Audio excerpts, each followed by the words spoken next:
Cierto, y ahora vamos a desmenuzar un poco la exposición del presidente del BCR con el economista, también profesor emérito de Economía de la Universidad del Pacífico, Jorge González Izquierdo. Profesor, bienvenido, gracias por acompañarnos. Muchas gracias por la invitación. Precisamente hoy se emitió este reporte de parte del BCR y ha coincidido también con la publicación del informe del INEGI de producción, ¿no? Lamentablemente caemos en julio menos 1.29%.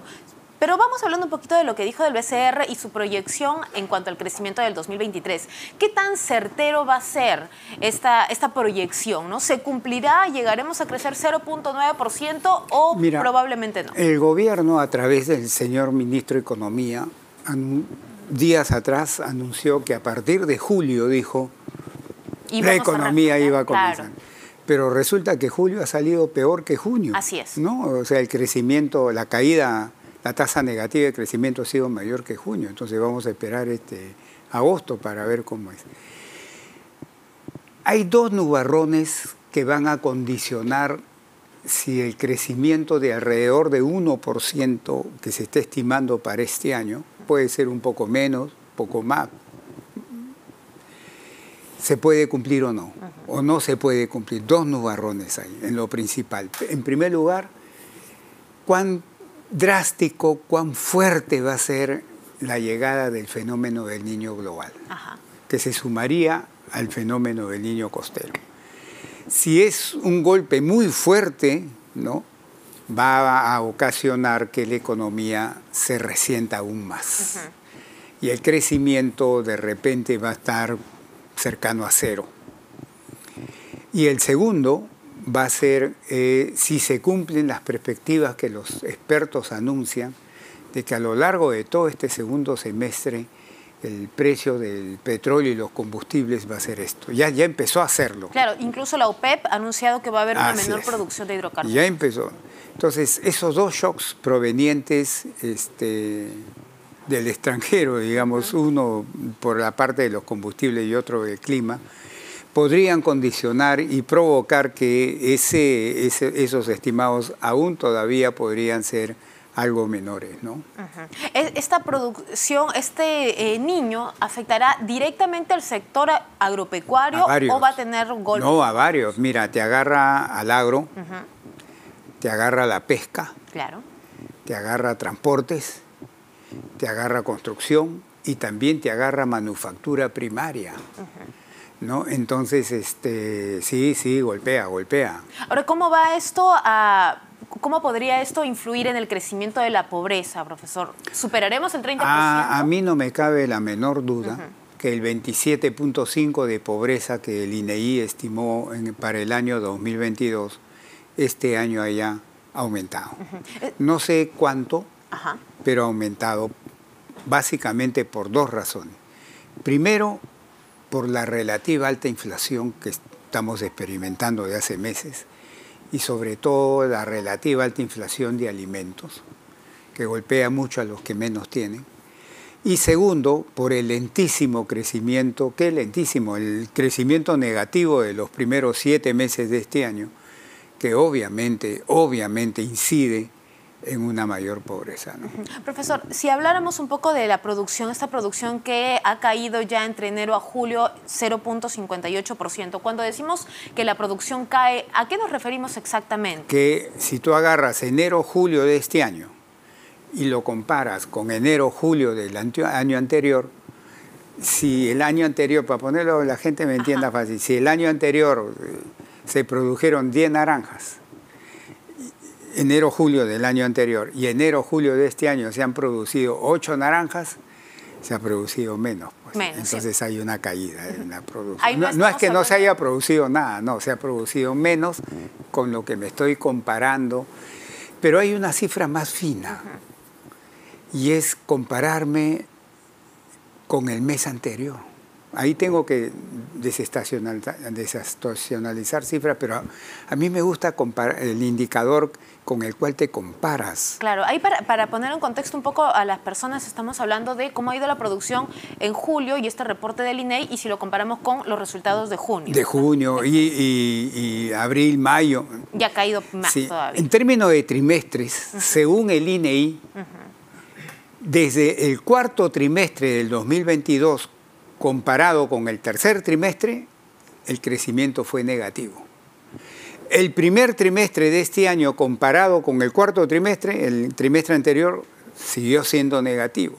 Y el segundo trimestre de este año, comparado con el primer trimestre de este año, sigue siendo negativo. Entonces, tenemos ya 3 trimestres de crecimiento negativo cuando usas lo que nosotros llamamos el crecimiento marginal de la economía. A esto le podemos nosotros llamar recesión técnica porque justamente eso a mí no me gusta preguntado. usar ese concepto de recesión técnica. Lo que sí yo creo que hay una serie de indicadores, muchos, que te apuntan a que en el yo decía primer semestre, ahora tengo que decir primeros 7 meses, Exacto. porque con estas cifras de julio se refuerza eso, que en los primeros 7 meses de este año la economía peruana experimentó un proceso de recesión, ligera, leve recesión, pero recesión, coexistiendo con una relativa alta inflación.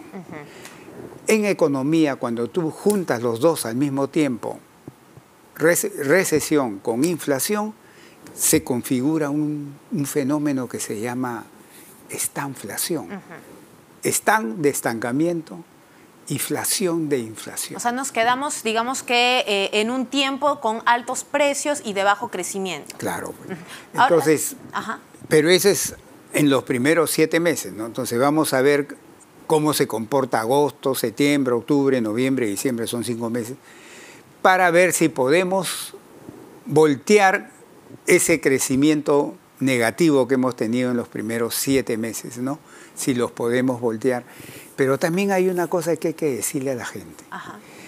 Este menos 0.6 de enero-julio de crecimiento está disfrazado, está enmascarado. ¿Con qué? Con la altísima producción de la minería. Justamente eso le quería preguntar, profesor, porque hoy en el BCR indicaron que al cierre del año va a haber una caída fuerte en inversión minera, menos 18.1%. Entonces, si bien es cierto, estos 7 primeros meses de este año han sido sostenidos por la minería, ¿qué nos depara pues, en los siguientes meses? El hecho que la inversión minera no crezca te va a impactar después. Porque, por ejemplo, a fines del año pasado, el gran proyecto de Yanacocha y también la ampliación de Toromocho, ¿no?, terminó. ¿Y cuándo termina? Y empiezan a producir. Entonces es como una olla de presión al principio que tú sacas la tapa y ¡puf! Y luego con el tiempo ya se va moderando. Estamos en el ¡puf! Por ejemplo, en junio, solo en un mes la minería creció 19%. Que son tasas pues, que no son sostenibles. Claro. ¿No? Entonces, eso te está enmascarando la verdadera situación de la economía peruana, porque si la minería hubiera tenido un crecimiento normal, ese menos 0.6 sería mayor. En todo caso, esta caída en la inversión minera que anuncia el BCR de menos 18.1%, ¿cuándo la vamos a ver reflejada en nuestra economía? Yo diría que fuerte ya sus efectos a partir del año que viene. El próximo año. Fuerte y a sus efectos.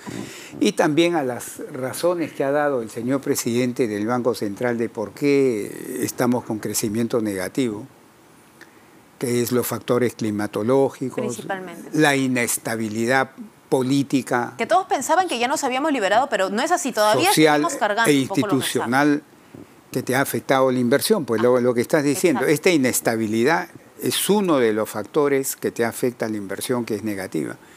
Pero hay un tercer factor, que es justo los efectos secundarios de la política del Banco Central para combatir la inflación. Que es el incremento de las tasas de referencia. Así es, que te sube el costo del financiamiento y el efecto secundario de eso también es enfriar la economía. Entonces, son varios factores lo que te explican este comportamiento de menos 0.6, que yo creo que tranquilamente podría ser mayor. Ahora, precisamente el BCR también ya ha recortado por primera vez en aproximadamente 2 años, ha hecho su primer recorte en la tasa de interés de referencia. ¿Esto cómo podría ayudar al crecimiento? Así como cuando un banco central sube su tasa de interés y en el fondo provoca que el costo del financiamiento al sector privado, personas y empresas, haga esto y desincentiva el crecimiento del gasto interno. Cuando hace al revés, baja el costo del financiamiento, incentiva el crecimiento del gasto interno y eso estimula la economía. Entonces, la medida que ha tomado ayer el Banco Central de Reserva, si se sigue haciendo, va a convertirse en un estímulo adicional a la economía peruana. Pero todavía para el siguiente año se podría decir, porque recién también espera que lleguemos al rango metas del otro año. Estas reducciones, sus efectos se sienten después, ¿no? Siempre hay un retraso en los efectos sobre la economía real, no es inmediato. Ahora, profesor, también hicieron incidencia en cuanto a la inflación, ¿no? Dijeron que todavía llega alrededor de 4% para para el cierre de este año y que recién el próximo nosotros vamos a tener, digamos así, llegar al rango meta, ¿no? ¿Esto cómo va a impactar al bolsillo de los peruanos? Ahí voy. Mira, la inflación está siendo ayudada porque en el mundo el precio de los alimentos y hasta no hace mucho el precio de los combustibles ha hecho esto. Obviamente que eso nos ha ayudado a obtener caídas más rápidas de la inflación. Pero hay un factor que es vital en cuánta rapidez tú consigues en bajar la inflación y regresar a tu inflación normal del rango meta. Son las expectativas de inflación de la gente. Y el Banco Central las mide. Y, por ejemplo, en agosto midió, para que la gente me entienda fácil, lo voy a teatralizar, no es que sea así, pero hay algo de verdad en lo que voy a decir, ¿no? Claro. Es que llama a un gerente de un banco y llama a un gerente de una empresa industrial, ¿no? Lo sienta ahí y le dice, ¿cuánto creen ustedes que va a ser la inflación ahora a diciembre? Ahora. Y ellos dicen, bueno. De acuerdo a lo que tienen acá, escriben. Bueno. Y la inflación para el año que viene, también escriben. Y la inflación para el 2025, también escriben. Y luego el BCR agarra y lo tabula. ¿Sabes cuánto es la inflación para este año según las expectativas de estos ejecutivos? Oscila entre 4.3 y 5.0. Más o menos ahí. ¿Qué es la inflación? Claro. Porque más o menos, por eso te digo. Y el año que viene, 2024, ¿qué contestaron? Reciente. Entre 3.0 y 4. Ahora, profesor, ya para cerrar un poco esto, ¿qué medidas debería tomar el gobierno, ¿no? Ante esta situación, ante estas expectativas, no solo del BCR, sino también en las cifras concretas que está dando actualmente el INEI en cuanto a producción? Bueno, primero ha debido ya tomarse medidas de prevención para que estos golpes de estos factores climáticos se aminoren y su costo en la economía y en la sociedad se aminore. No lo ha hecho antes, lo está haciendo ahora, ojalá que siga haciéndolo.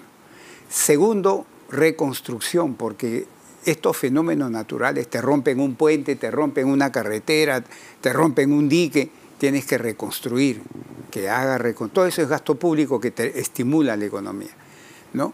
Y en tercer lugar, debe de ubicar bien los sectores de la población que están siendo duramente golpeados por la inflación de alimentos sobre todo y por el tema del escaso crecimiento que repercute en el empleo.